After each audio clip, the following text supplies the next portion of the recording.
আসসালামু আলাইকুম প্রিয় শিক্ষার্থীবৃন্দ, ন্যাশনাল কলেজের স্কুল শাখার পক্ষ থেকে সবাইকে স্বাগত জানাই। আজকে আমি নবম দশম শ্রেণীর পদার্থবিজ্ঞানের একটি ক্লাস নিব। তোমরা অবশ্যই অবগত আছো, গত 7টি ক্লাসে আমি আলোর প্রতিসরণ পড়িয়েছি। প্রতিসরণের পরের অধ্যায়টি হচ্ছে স্থির বিদ্যুৎ। সুতরাং আমি যে কাজটা করতেছি এখন লাইভ করোনার কারণে, তোমরা অবশ্যই অবগত আছো, করোনার কারণে আমাদের সরাসরি ক্লাস হচ্ছে না। আর সেই কারণে তোমাদেরকে অবশ্যই বলবো, বাসায় থাকো এবং স্বাস্থ্যবিধি মেনে চলো। বাইরে যদি কোনো প্রয়োজনে যেতে হয় অবশ্যই বাসায় এসে 10 মিনিট হাত ভালো করে সাবান দিয়ে ধুলাই করতে হবে, আর মাস্ক অবশ্যই পরতে হবে বাইরে যাওয়ার জন্য। আর এটা তো তোমরা বুঝতে পারতেছো যে করোনার কারণে আমরা লাইভ ক্লাস নিচ্ছি, কিসের মাধ্যমে নিচ্ছি? অবশ্যই সেটা একটা ডিজিটাল পদ্ধতিতে নেওয়া হচ্ছে। আর সেটার জন্য অবশ্যই আমাদের বিদ্যুতের দরকার আছে, তাই না? সেটাকে বলা হয় চলবিদ্যুৎ, যে এক জায়গায় কিন্তু স্থির নেই। আমি করতেছি এক জায়গায় লাইভ ক্লাস, সেটা কোথায় চলে যাচ্ছে আর সেটা কিসের মাধ্যমে যাচ্ছে? যদি বিদ্যুৎ না থাকতো, ওয়াইফাই কানেকশন থাকতো না, বা আমার মোবাইল চলতো না, তাই না? সুতরাং সেটা হলো চলবিদ্যুৎ, যে বিদ্যুৎটা চলনশীল, এক জায়গা থেকে অন্য জায়গায় স্থানান্তরিত হচ্ছে। আর বিদ্যুৎ যে জায়গায় উৎপন্ন হয়, যারা লাইভ ক্লাসে আসো অবশ্যই তোমরা একটু মেসেজ দিয়ে জানাও যে শব্দ ক্লিয়ার হচ্ছে কিনা অথবা লেখা দেখা যাচ্ছে কিনা। আমি আজকে নতুন একটি অধ্যায় শুরু করব, সেটা হচ্ছে স্থির তড়িৎ, যে তড়িৎটা বা বিদ্যুৎটা স্থির থাকে। যেমন আমি যদি একটা জিনিস দেখাই, আমার অবশ্য বুঝতেই পারতেছো, বলার কিছু নেই। এখানে কিছু কাগজ রাখা আছে, দেখো এই কাগজের টুকরা, যা তোমরা ছোট্টবেলায় বা 5-এ 4-এও এই পরীক্ষাটা করেছ, এই কাগজের টুকরা যদি আমি এই প্লাস্টিকের চুরির সাহায্যে মাথাটা আশ্রয়, যদি আমার মাথার চুল নাই বলা দরকার নেই, সুতরাং এই চুল আশ্রয়ের উপরে যদি আমি কাগজের টুকরাকে স্পর্শ করি, বিশেষ করে শীতের দিনে হয় এই কাজটা, তখন এই প্লাস্টিক এবং এই কাগজ দুটোর মধ্যে ইলেকট্রন আদান প্রদান হয় বা স্থানান্তরিত, তখন কাগজের টুকরাটা এই চিরুনিকে আকর্ষণ করে। এতে কি বোঝা গেল? এখানে এক ধরনের বিদ্যুৎ উৎপাদন হলো। এটাকে বলা হয় স্থির তড়িৎ। এটাকে কি বলা হয়? স্থির তড়িৎ। একইভাবে আমরা উদাহরণ দিতে পারি, যেমন যদি বিদ্যুৎ চমকায়, আকাশে মেঘের গর্জনে যখন বিদ্যুৎ চমকায়, সেটাও এক ধরনের স্থির বিদ্যুৎ তৈরি হয়। সুতরাং স্থির বিদ্যুৎ কেন তৈরি হয়? এখন প্রশ্ন জাগতে পারে, কাগজের টুকরা এবং চিরুনি কেন একে অপরকে আকর্ষণ করতেছে? কোন কিছু সম্পর্ক হয়েছে। সুতরাং আমরা সেটি আজকে দেখাবো কিভাবে হলো। আমরা এটা জানি যে মৌলিক পদার্থ, আমাদের এই পৃথিবীতে মৌলিক পদার্থ আছে 118টি, যার মধ্যে 83টি টিকসই, যা আমরা জানি। আর এই প্রত্যেকটা মৌলিক পদার্থের নিজস্ব ইলেকট্রন প্রোটন সংখ্যা আছে। যেমন প্লাস্টিকের কলম আছে, সেটাতেও কিন্তু ইলেকট্রন প্রোটন আছে। কিন্তু কিছুটা পার্থক্য আছে। যে সকল পদার্থ লোহার তৈরি, যেমন আমি যদি এই কাঁচির কথা বলি, কাঁচি সেটা থেকে লোহা আছে, এই লোহাটা কিন্তু মৌলিক পদার্থ। এই প্লাস্টিক এটা যৌগিক পদার্থ, কারণ এতে অনেক মেটেরিয়ালস থাকে। এরকম যদি কাগজের কথা বলি, বইয়ের কাগজ, সেটাও কি মৌলিক পদার্থ। কাগজ না বলে কাঠ বলতে পারি আমরা, কাঠ, তারপর কাঁচ, এগুলি কি মৌলিক পদার্থ থাকা সত্ত্বেও তারা আকর্ষণ বিকর্ষণ করে না, বিদ্যুৎ চলে না কেন? প্রথমে বলি, আমরা লোহাতে বা যে সকল ধাতু বিদ্যুৎ পরিবহন করে, সেগুলি কেন বিদ্যুৎ পরিবাহী? আমরা জানি প্রত্যেকটা পদার্থে ইলেকট্রন প্রোটন সংখ্যা সমান থাকে। ইলেকট্রন থাকে পরমাণুর চারদিকে ঘুরে, আর প্রোটন কেন্দ্রে থাকে। যদি অক্সিজেনের কথা বলো, অক্সিজেনের কয়টা ইলেকট্রন থাকে, কয়টা প্রোটন থাকে? আমরা সবাই অবগত আছি যে অক্সিজেনের কয়টা থাকে? 8টি ইলেকট্রন থাকে। যেমন এই হলো প্রোটন সংখ্যা 8টি। প্রথম শক্তি স্তরে আমরা জানি, যারা কেমিস্ট্রিতে আছে বেশি করে, রসায়নে 2টা ইলেকট্রন থাকে। দ্বিতীয় কক্ষপথে কয়টা ইলেকট্রন থাকে? 6টা, তাই না? এই আর এই 6টা ইলেকট্রন থাকে। এর সাথে যদি আমি অক্সিজেনের সাথে ওটা কি, এটা হলো অক্সিজেন, অক্সিজেন। এই অক্সিজেনের সর্বশেষ স্তরে 6টি ইলেকট্রন আছে। সর্বশেষ স্তরে নির্দিষ্ট সংখ্যক ইলেকট্রন থাকলে সেটা অত্যন্ত স্থিতিশীল হয়। এখানে আমরা শেষ স্তরে 8টা ইলেকট্রনে অত্যন্ত স্থিতিশীল হয়, 8টি ইলেকট্রনের স্বল্পতা আছে। সেই জন্য এর সাথে যদি আমি পানি বিক্রিয়া করি, অক্সিজেন কিন্তু গ্যাস, এটা মৌলিক পদার্থ, তাতেও কিন্তু ইলেকট্রনের কি আছে, ঘাটতি আছে। সেই জন্য আমরা এর সাথে যদি হাইড্রোজেন ব্যবহার করি তখন কি তৈরি হবে, পানি তৈরি হবে। হাইড্রোজেনে একটা ইলেকট্রন থাকে, সেই ইলেকট্রন তার সাথে শেয়ার করে একটা যৌগ গঠন করে। একইভাবে প্রত্যেকটা মৌলিক পদার্থের, যেগুলি মৌলিক পদার্থে কি আছে, ইলেকট্রন প্রোটন সংখ্যা সমান থাকে। দেখো ইলেকট্রনও 8টা, প্রোটনও 8টা। কোনো কারণে যদি একটার সাথে একটা সংঘর্ষ হয় বা কাছাকাছি আসে, তখন তাদের সর্বশেষ স্তরে কিছু কিছু ইলেকট্রন আছে খুবই দুর্বল প্রকৃতির, মুক্তভাবে সে চলাচল করে। বিশেষ করে ধাতুগুলি, যেমন আমরা যে সকল মৌলিক পদার্থ আম উচ্চারিত হয়, যেমন সোডিয়াম, পটাশিয়াম, ক্যালসিয়াম, হ্যাঁ, আবার কিছু আছে কম সক্রিয় ধাতু, মধ্য সক্রিয় ধাতু, যেমন আয়রন, হ্যাঁ, কপার, দস্তা, এগুলি কি বিদ্যুৎ সুপরিবাহী। সুপরিবাহী কারণ হলো সর্ববহিস্তরে যে ইলেকট্রনগুলি থাকে তারা খুব দুর্বলভাবে থাকে, খুব সহজভাবে থাকে, স্বাধীনভাবে চলতে চেষ্টা করে।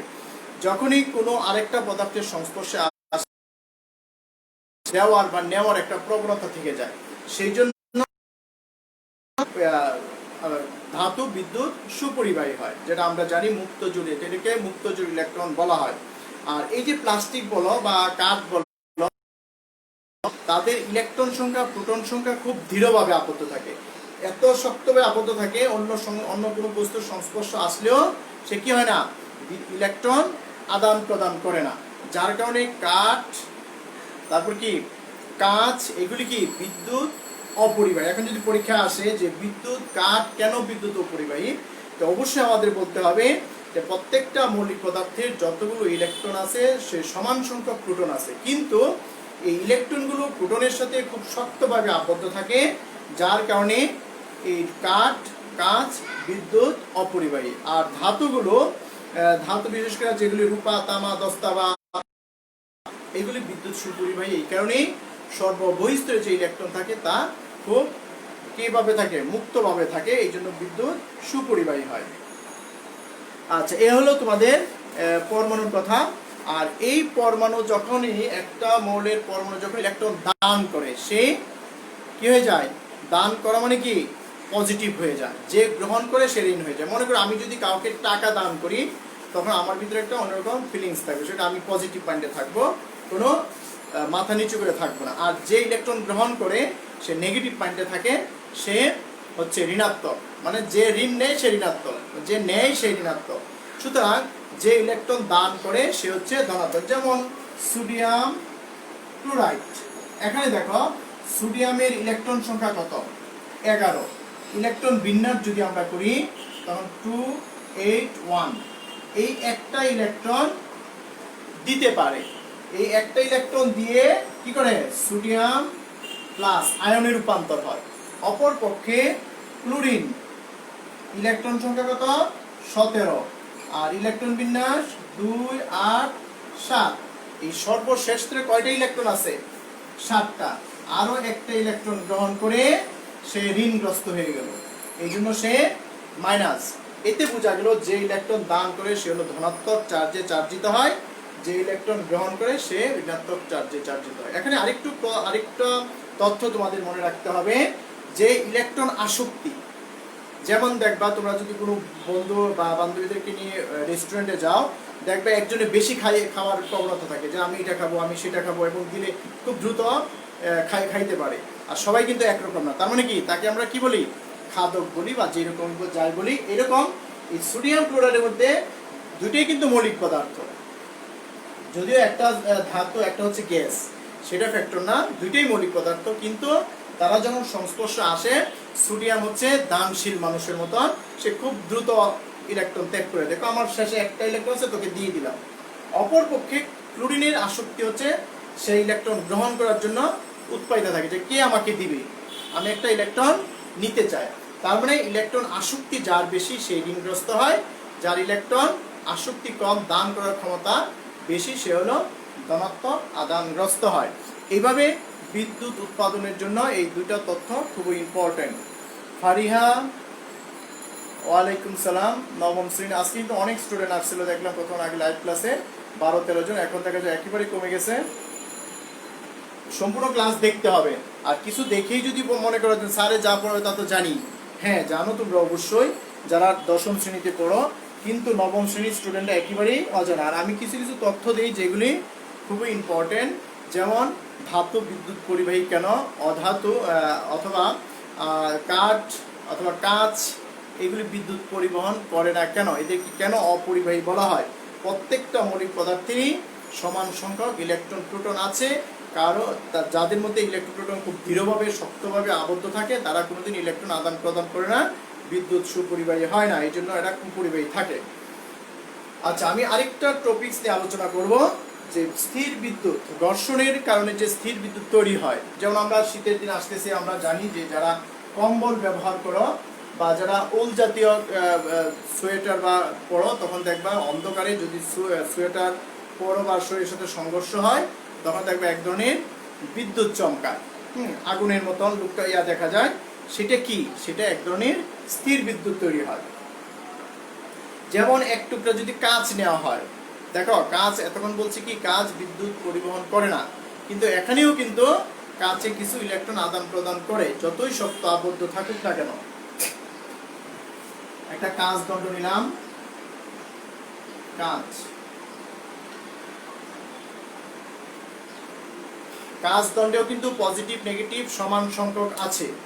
এক টুকরা কাঁচ দণ্ডে এক টুকরা সিল্কের কাপড়, আমরা সিল্কের কাপড় কিভাবে আঁকবো, এই সিল্কের কাপড় দিয়ে যদি আমি এটাকে ঘষি, কতক্ষণ ঘর্ষণ করা হয়, বা একটার সাথে একটা, এই যেরকম মনে করে একটা কাঁচের দণ্ড, এইগুলো সিল্কের কাপড়, যদি আমি প্রথম ঘষি তখন কি হয়ে যাবে, আস্তে আস্তে যদি ঘষি তখনই এই দুইজনের মধ্যে একটা সম্পর্ক স্থির তৈরি হবে। কেন সম্পর্ক তৈরি হবে? একজন ইলেকট্রন দান করবে, আরেকজন ইলেকট্রন গ্রহণ করবে, সেই কথা বলা হয়েছে কাঁচ। এখন কে ইলেকট্রন দান করবে, কে ইলেকট্রন গ্রহণ করবে? এই সিল্কের কাপড় হচ্ছে ইলেকট্রন আসক্তি বেশি কাচের তুলনায়। সিল্কের কাপড়টা কি ইলেকট্রন আসক্তি বেশি কার তুলনায়? কাচের তুলনায়। সুতরাং যে ইলেকট্রন দান করে সে হচ্ছে পজিটিভ। কাঁচ যেহেতু ইলেকট্রন দান করে, আর সিল্কের ইলেকট্রন আসক্তি বেশি, ইলেকট্রন গ্রহণ করার প্রবণতা বেশি, এই জন্য সিল্ক হয়ে যাবে ঋণাত্মক আধান বিশিষ্ট, আর কাঁচ হবে ধনাত্মক আধান বিশিষ্ট। এই হলো ধনাত্মক আধানগ্রস্ত হয়ে গেল কি কাঁচ দণ্ড, আর সিল্ক হয়ে গেল ঋণাত্মক আধান বিশিষ্ট। এই ঋণাত্মক হয়ে গেল, তাই না? এ হলো সিল্কের কাপড়। সুতরাং এই সিল্কের কাপড় ইলেকট্রন আসক্তি বেশি হওয়ার কারণে আমরা সিল্কের কাপড় যদি কাঁচের উপর ঘর্ষণ করি, কাঁচ দণ্ড ধনাত্মক হবে, সিল্ক হবে ঋণাত্মক। এখন এই আমার কাছে আছে একটা প্লাস্টিকের কলম, এই প্লাস্টিকের কলমের সাথে, এটা কি প্লাস্টিকের কলম, এটা সিল্ক, এটা আমি লিখে রাখি তোমাদের, সিল্ক এর কাপড়, আর এটা হলো কাঁচ দণ্ড, আর এটাও এরকম, এটা হলো প্লাস্টিক,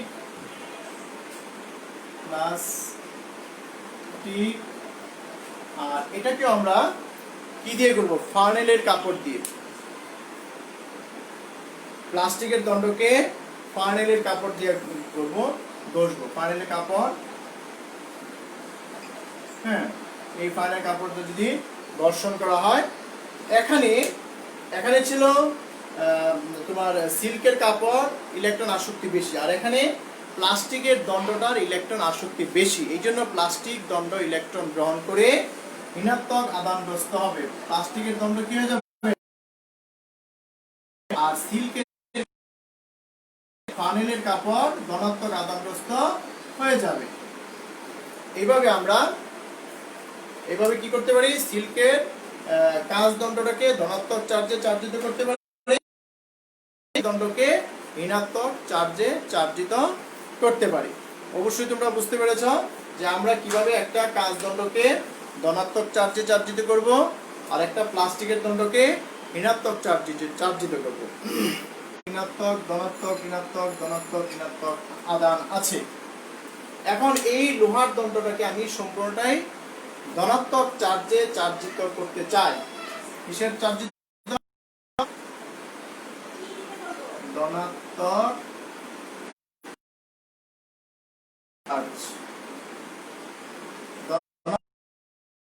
চার্জিত করতে চাই। ধনাত্মক চার্জে চার্জিত করলে এখান থেকে ঋণাত্মক চার্জকে অপসারিত করতে হবে। সেই জন্য ঋণাত্মক চার্জকে কার কারণে ঋণাত্মকটা অপসারিত হবে, সেই জন্য কাঁচ দণ্ড। এখানে একটা এই যে ফানেলের সিল্কের কাপড়টা যে কাঁচ দণ্ড বসা হলো, এই কাঁচ দণ্ড ধনাত্মক চার্জে চার্জিত হলো।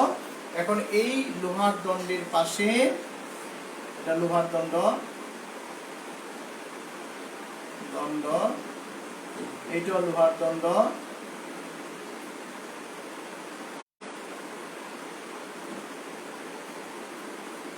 এখানে হলো আমি একটা কাঁচ দণ্ড নিয়ে আসলাম পজিটিভ, এগুলো কাঁচ দণ্ড নিয়ে আসলাম। এতে লোহার দণ্ডটা এখানে সব, যেহেতু এটা পজিটিভ আনা হলো, নেগেটিভ হয়ে যাবে। 6টা নিলাম, এখানে পজিটিভ হয়ে যাবে। ক্লিয়ার? আমরা জানি সমমেরুকে বিকর্ষণ করে, বিপরীত মেরুকে আকর্ষণ করে। যখন আমরা কাঁচ দণ্ডকে ধনাত্মক চার্জ নিয়ে আসলাম এই লোহার দণ্ডের কাছে, তখন এই ধনাত্মকের কারণে এই প্রান্তে চলে আসবে কি সম্পূর্ণটাই ধনাত্মক আদান, সরি এই পাশে চলে আসবে ঋণাত্মক আদান ধনাত্মকের কারণে, আর এই পাশে ঋণাত্মক আদান। এখন যদি আমি মাটির সাথে এটা ভূ সংযোগ বলা হয়, ভূ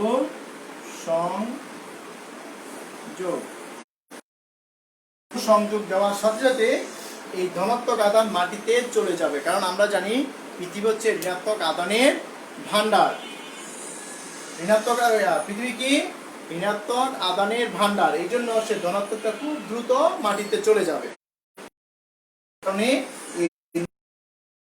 শুধু পজিটিভ না হয়ে শুধু নেগেটিভ হয়ে যাবে।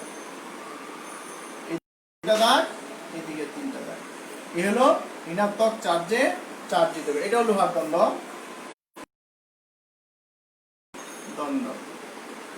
এটা লোহার দণ্ড দিলাম। হ্যাঁ, একটা লোহার দণ্ডকে ধনাত্মক চার্জে, লোহার দণ্ডকে ঋণাত্মক চার্জে চার্জিত করব। ঋণাত্মক চার্জ।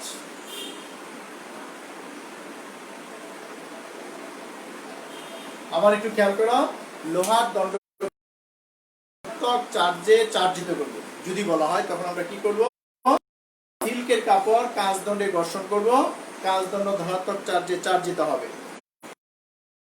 পাশে যদি আমি কাঁচ দণ্ড নিয়ে আসি, কাঁচ দণ্ডের ধনাত্মক প্রান্তের কারণে এই এক প্রান্ত ঋণাত্মক আদানগ্রস্ত হবে, অপর প্রান্তে ধনাত্মক চলে যাবে লোহার, ধনাত্মক আদানগুলি অপর প্রান্তে চলে যাবে। যদি আমি কাঁচ দণ্ডটাকে সরাই নিই আর লোহার দণ্ডটাকে ভূ সংযোগ দেই, তবে ধনাত্মকটা পৃথিবীর মাটিতে চলে যাবে, ফলে লোহার দণ্ডটা ঋণাত্মক আদানগ্রস্ত হয়ে যাবে। এইভাবে আমরা একটা লোহার দণ্ডকে ঋণাত্মক আদানগ্রস্ত করতে পারবো। আচ্ছা, এরপরে আমরা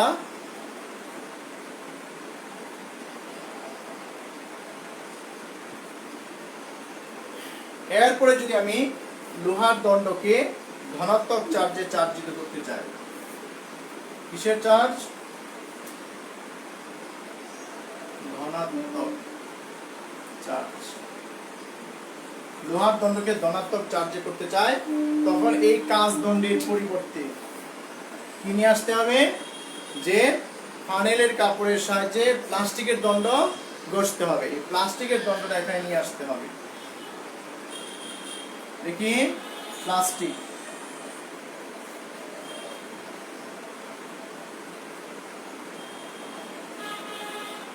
প্লাস্টিকের দণ্ড কি হয়ে গেল? ঋণাত্মক।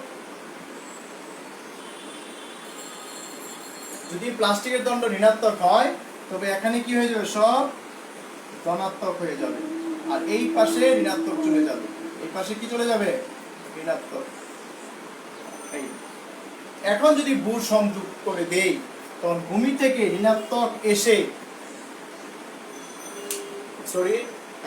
ভূমিতে চলে যাবে, ঋণাত্মকটা ভূমিতে চলে যাবে, আর ধনাত্মকটা হচ্ছে ভূমি থেকে ঋণাত্মক এসে ধনাত্মকটাকে নিষ্ক্রিয় করে দিবে। আর আগে যে টপিকসটা বলছিলাম সেটা হচ্ছে ভূমি থেকে ঋণাত্মক আদান ধনাত্মকটাকে নিষ্ক্রিয় করে দিবে, আর এটা হচ্ছে ঋণাত্মক আদান ভূমিতে চলে যাবে। ফলে যদি আমি এই প্লাস্টিকের দণ্ডটাকে সরিয়ে নিই তখন এখানে পুরাটা দণ্ড, লোহার দণ্ডটাই ধনাত্মক আদানগ্রস্ত হয়ে যাবে। আশা করি সবাই বুঝতে পেরেছো যে আমরা কাঁচদণ্ডে সিল্কের কাপড় ঘষলে কাঁচদণ্ড হবে ধনাত্মক, সেই ধনাত্মকটাকে যদি আমি লোহার দণ্ডের পাশে আনি তখন লোহার দণ্ডটা ঋণাত্মক আদানগ্রস্ত হবে। এই পাশে যে ধনাত্মক থাকবে তা মাটির সাথে সংযোগ দিলে ভূমি থেকে ঋণাত্মক আদান এসে ধনাত্মকটাকে নিষ্ক্রিয় করে দিবে। আর যদি আমি ফানেলের কাপড়ের সাথে প্লাস্টিক ঘর্ষণ করি প্লাস্টিকের দণ্ডটা ঋণাত্মক আদানগ্রস্ত হবে, সেটা যদি আমি লোহার দণ্ডের পাশে আনি প্লাস্টিকের ঋণাত্মকের কারণে এই প্রান্তে ধনাত্মক আসবে, এই প্রান্তে ঋণাত্মক চলে যাবে। ভূমি সংযোগ দিলে ভূমিতে ঋণাত্মকটা চলে যাবে, ফলে লোহার দণ্ড ধনাত্মক আদান গ্রস্ত হবে।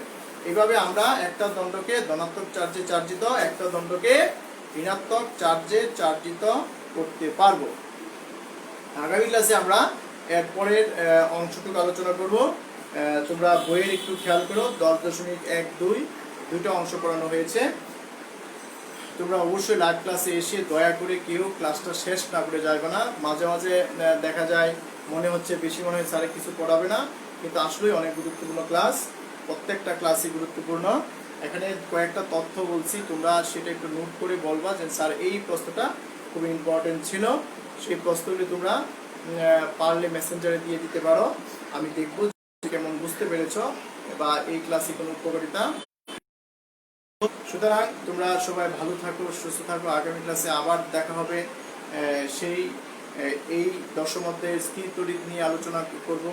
সবাই সুস্থ থাকো। খুদা হাফেজ। আসসালামু আলাইকুম।